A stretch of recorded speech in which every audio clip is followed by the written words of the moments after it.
जयंतीनिमित्त आयोजित केलं करसुंडीकरांचं भव्य दिव्य मैदान आणि सुंदर अशा 8 गाड्या पळत आहेत आणि 8 गाड्यात काटा किर्रची लढत आहे. तो फायनलचा मानकरी लढत लखन अलीकडे दोघात लढत लढत लढत आणि शेवटच्या क्षणाला बाजी मारली.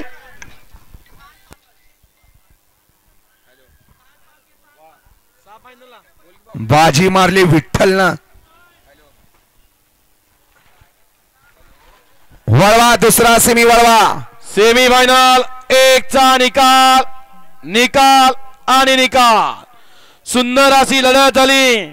त्या धर्तीमध्ये तास क्रमांक 6 वर नोंदली गाडी श्री भरनाथ प्रसन्न एक तुई निरंकार शिवशंभू दूध डेअरी फार्म इस्लामपूर साखराळे ही गाडी फायनलसाठी पात्र झाली आणि क्वार्टर फायनल गाडी पात्र झाली. तास क्रमांक 5 वर नोंदलेली गाडी हॉटेल 7 स्टार सचिन कदम वडूद ही गाडी क्वार्टर फायनल पात्र दोन्ही बैलगाडी